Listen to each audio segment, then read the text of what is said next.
How is it going, everyone? Today I'm here with an old school review for you guys from the WWE Network with WWF In Your House 8 Beware of Dog. If you guys do not know, the show, of course, is infamous because of the huge thunderstorm that happened on the original pay-per-view broadcast airing of it. There was a huge thunderstorm, which, to cut the power off, the pay-per-view feed went out. 2 matches only aired from that show on the actual pay-per-view feed, and of course, the lights were out in the arena, so the crowd actually watched the show in the dark, which was pretty insane looking back at it. So that happened, which led to the Tuesday show, which was a WWF Superstars taping being turned into the another pay-per-view taping as well, being Beware of Dog 2.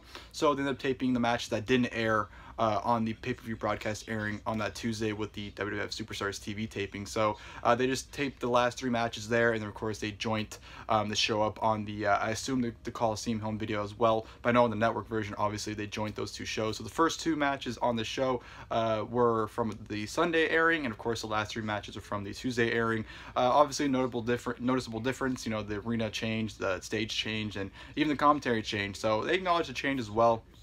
They acknowledge the whole thunderstorm and everything, so it's not like they try to play it off like, it's one happening in the same show.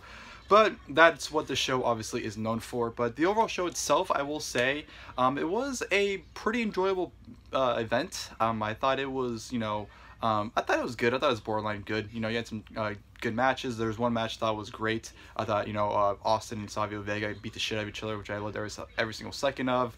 But besides that, you had some, good quality matches as well. Nothing, must-see about it. But that's what I like about these in-your-house shows. They were short, but they were good, The show was only about 1 hour, 55 minutes, almost 2 hours.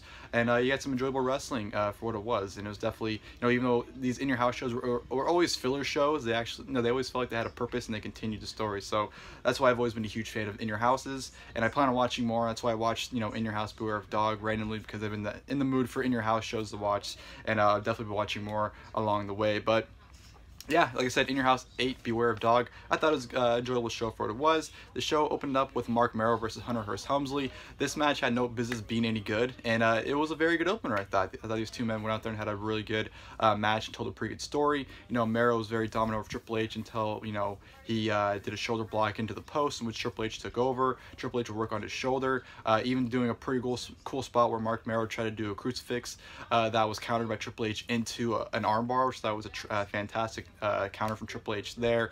Marc Mero had to come back, had his head scissors, sent Triple H to the outside, ended up doing a somersault on the outside, but landed on his knee pretty awkwardly, so he ended up hurting his knee there, and Triple H took advantage of that. But back in the ring, Triple H tried to hit the pedigree. Marc Mero was able to counter out of it, catapulted Triple H into the corner, and then rolled him up for the 1-2-3. So Marc Mero picks up a victory over Triple H in the opener.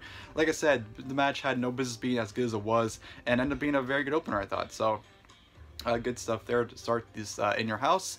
And of course, from there on, next we went to the WWF Championship Match between Shawn Michaels and the British Bulldog.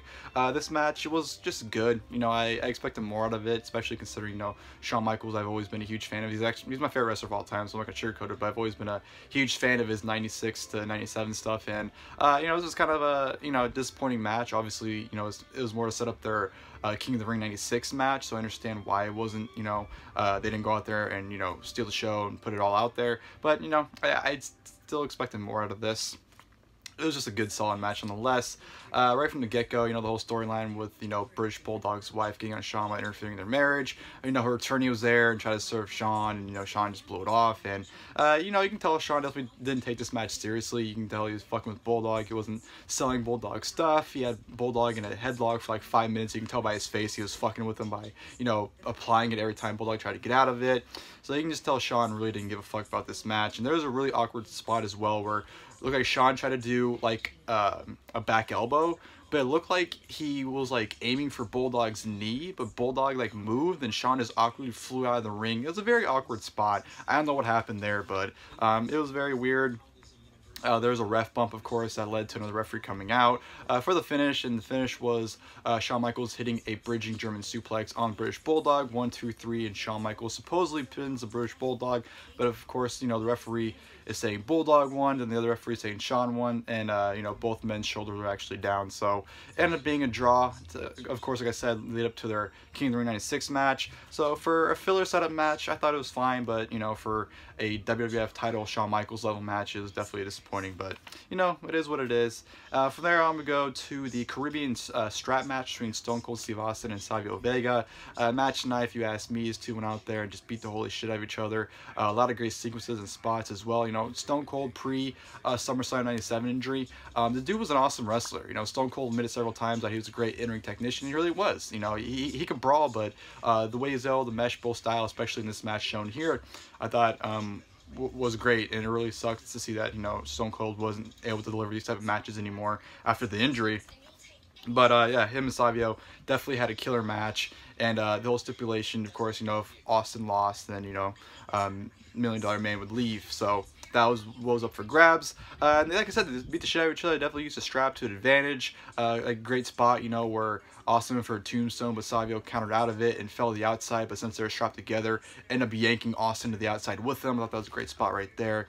Austin hit a pile driver on Savio, and the finish was great too. You know, Austin was able to put Savio to sleep with the $1 Million Dream, and of course when Austin was hitting all four turnbuckles, you know, Savio was behind them, sneaking them, hitting them. The $1 Million Man was trying to point that out, and Austin was trying to, you know, pull Savio so he can get the fourth one, but as he's doing it, he yanked too hard. Savio flies by Austin, hits the fourth turnbuckle, and Savio Vega defeats Stone Cold Steve Austin in this Caribbean strap match. Like I said, that was a great fight. These two went out there, beat the shit out of each other, and had some great spots, and definitely, like I said, in my opinion, was the match tonight on this show.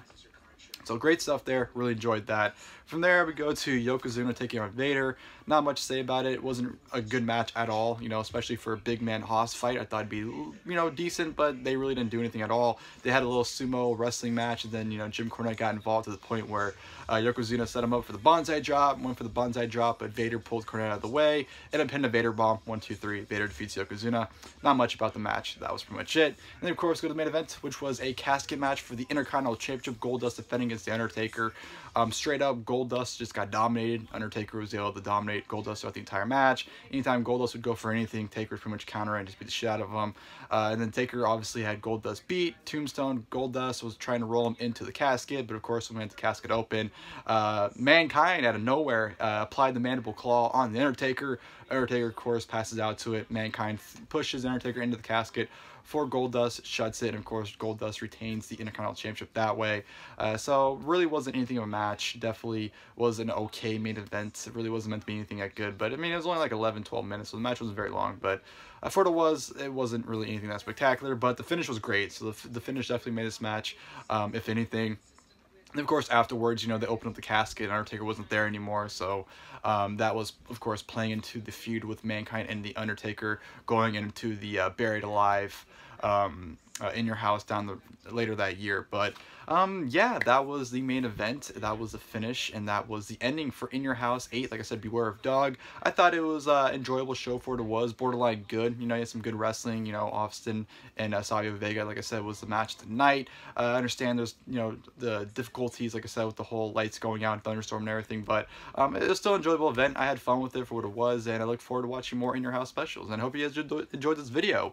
If you guys did, please feel free to leave a like below. It lets me know that you guys enjoy these videos, and, you know, helps me put more content out for you guys. So like I said, I hope you guys enjoyed the video. If you guys did, please feel free to leave a like below, and of course, the next time I'll see you guys there. Thank you guys for watching the video.